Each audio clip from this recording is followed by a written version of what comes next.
Welcome back to my channel Self Study. Today we will learn about Kothari commission. आज हम Kothari commission के बारे में पूरा डेप्थ में पढ़ेंगे।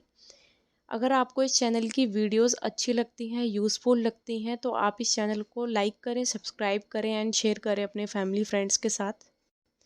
आइए स्टार्ट करते हैं video. Kothari commission. Kothari commission कब से कब तक चला था? कोठारी कमीशन 1964 से लेकर 1966 में कोठारी कमीशन की पूरी रिपोर्ट उन्होंने सबमिट की थी।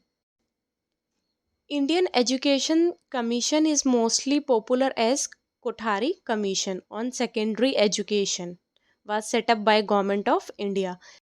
आप इंडियन एजुकेशन कमीशन और कोठारी कमीशन दोनों एक ही हैं। इंडियन एजुकेशन कमीशन को भी बोल सकते हैं कोठारी कमीशन। कब सेटअप हुआ था ये? 14 जुलाई 1964 में।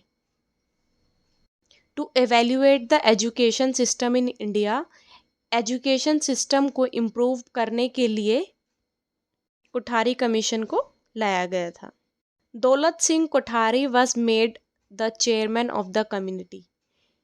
दौलत सिंह कोठारी इसके चेयरमैन थे, जो उस टाइम पे यूसीजी के चेयरमैन भी थे। कौन लेकर आया था इसको? दौलत सिंह कोठारी। सबसे पहले हम बात करते हैं, 3 ग्रुप्स में बांटा गया था कोठारी कमीशन को। फर्स्ट पार्ट में क्या किया गया था? क्लास 1 से लेकर 6 तक, जिसमें सिर्फ जनरल एक्सपेक्ट्स के बारे में बात की थी, जनरल नॉलेज के बारे में बात की गई थी। सेकेंड ग्रुप में 7 से लेकर 17 तक, जिसमें डिफरेंट स्टेजेस और सेक्टर्स के बारे में बात की गई थी। थर्ड पार्ट में 18, 19, जो भी हमने फर्स्ट और सेकेंड पार्ट में बात की थी, उनको इम्प्लीमेंटेशन के बारे में बात की गई थी। उनको कैसे इम्प्लीमेंट करना है कोठारी कमीशन के अंदर। 3 लैंग्वेज फॉर्मूला भी कोठारी कमीशन में ही है। 3 लैंग्वेज फॉर्मूला मतलब एक हिंदी लैंग्वेज, एक इंग्लिश लैंग्वेज और एक किसी की भी जो भी मदर टंग होती है हर रीजनल लैंग्वेज की, ताकि लोग अच्छे से एक दूसरे से कम्युनिकेट कर पाएँ।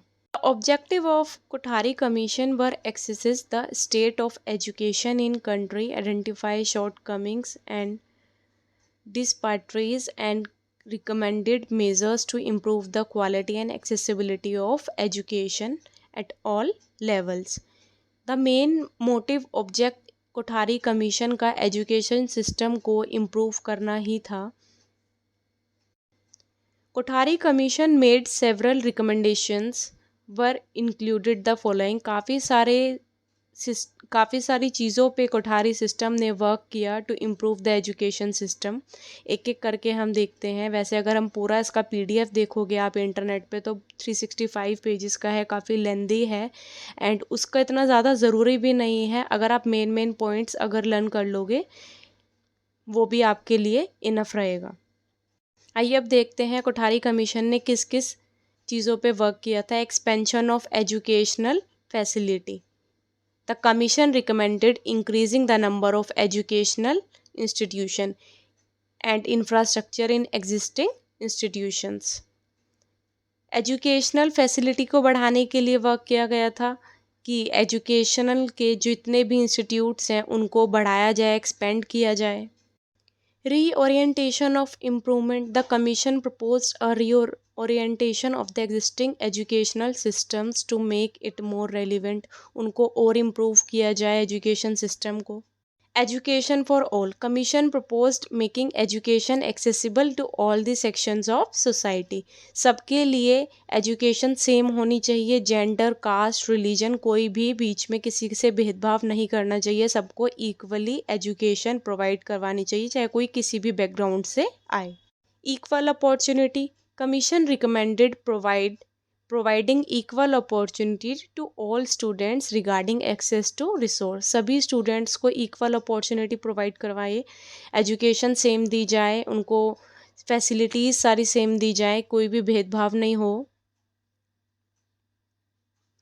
Community participation. The Commission proposed involving the community in the education system by encouraging them to participate actively in the education process. Community भी पार्ट करे एजुकेशन में, एजुकेशन एक्टिविटीज़ में। Access to higher education. The commission recommended that access to higher education should be provided to all sections of society. लड़कियों को, girls को भी education provide करवाई जाए, including women and disadvantages caste and communities. Rural areas में भी education provide करवाई जाए। जो 10+2+3 का जो फॉर्मूला था वो कोठारी कमीशन से ही मिला था, 10+2+3। Libraries, museums, other institutions education के और बनाए जाएं। कितने मेंबर्स थे कोठारी कमीशन में? 14 मेंबर्स थे फ्रॉम वेरियस बैकग्राउंड्स, अलग अलग बैकग्राउंड से, कुछ एजुकेशन से थे, कुछ साइंस बैकग्राउंड से थे, कुछ टेक्नोलॉजी एडमिनिस्ट्रेशन, कुछ इंडस्ट्री एक्सपर्ट्स थे। तो 14 मेंबर ने ये मिलकर कोठारी कमीशन बनाया था। कोठारी कमीशन में 12 सेटअप बनाया गया था एंड 7 वर्किंग ग्रुप्स बनाए गए थे। अब देखते हैं कौन कौन से थे ये 12 सेटअप का।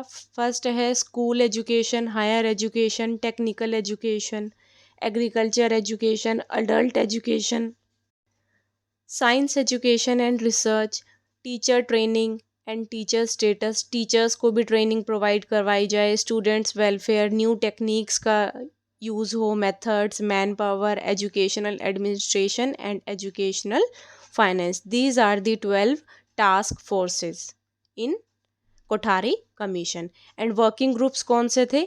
Women education, education of backward classes, school buildings, school community relations, statics, pre primary education, school curriculum. These are the 7 working groups in Kothari commission. I hope guys आपको कोठारी कमीशन अच्छे से क्लियर हो गया होगा। जो एजुकेशन को improve करने के लिए कोठारी कमीशन को बनाया गया था एंड काफ़ी सारे सेक्टर्स को इम्प्रूव किया भी। फॉर एग्ज़ाम्पल जो अब 10+2+3 का जो फॉर्मूला है वो कोठारी कमीशन का था। 3 लैंग्वेजेस फॉर्मूला कोठारी कमीशन का था एंड से कब तक चला? 1964 से लेकर 66 में कोठारी कमीशन की जो रिपोर्ट थी वो सबमिट कर दी गई थी। अगर उनको थोड़ा और कम टाइम मिलता तो वो इस तरह लेंदी नहीं बनाते, वो और भी जो मेंबर्स थे वो उसको कम करके पॉइंट्स में कम कर देते। If you like the video, kindly subscribe the channel Self Study. Thank you so much.